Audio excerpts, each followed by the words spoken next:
Donc voilà, tu voulais savoir les effets néfastes. Je vais quand même aussi te parler des chouettes petits effets, des chouettes signes de sevrage qu'on se chope quand on arrête la weed.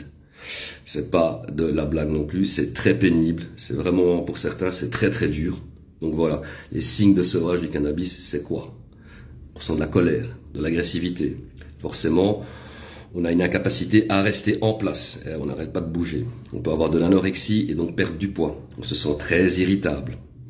On fait des insomnies et des rêves étranges. Donc ça, c'est vraiment le plus chiant. Il n'y a rien à dischipoter. Les insomnies, c'est pelant. Parce que voilà, on avait l'habitude de fumer son spliff pour dormir. Mais il faut savoir une chose, c'est que la weed, comme la bœuf, comme d'autres produits, qui font dormir, entre guillemets, ça provoque pas un sommeil réparateur. C'est juste, tu comates en fait. Tu n'as pas de sommeil réparateur, clairement. Donc voilà, tu vas, comme je t'ai dit, tu vas faire des rêves étranges. Mais quand je dis étranges, ils sont vraiment bizarres. Hein. Moi, personnellement, je rêve souvent que je suis pourchassé par le FBI sur le long de l'autoroute. En résumé. Donc quand je me réveille, je suis vraiment pas bien, tu vois. Et puis t'as aussi le craving. Moi, j'en ai pas eu pendant un petit temps. Là, maintenant, depuis quelques semaines, alors que j'ai arrêté depuis 6 mois, j'ai régulièrement envie de fumer un spliff. Donc si t'es pas bien fort dans ta tête, que t'as pas mis des stratégies en place pour lutter donc contre le craving, les crises d'envie, tu risques d'y retourner.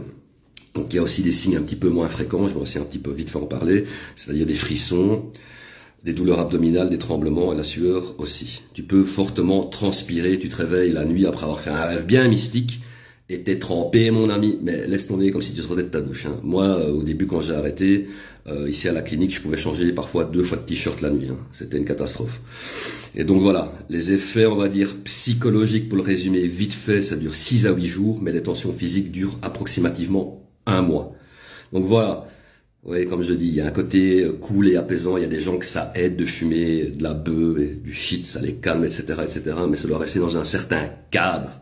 Si on parle de cadre thérapeutique, on parle de médicaments, et un médicament, on prend pas ça de manière anarchique. Donc, comme je l'ai dit là tout de suite, 1-2 spliff grand max, quoi, parce que après, on augmente tous les risques que j'ai cités, et le jour où on veut arrêter, on se chope ce que je viens de te dire. Et ce qu'il faut aussi savoir, c'est que, comme je l'ai dit là tout de suite, si on commence à consommer avant l'âge de 25 ans, ça rend plus difficile le fait de vouloir arrêter une fois arrivé à l'âge adulte.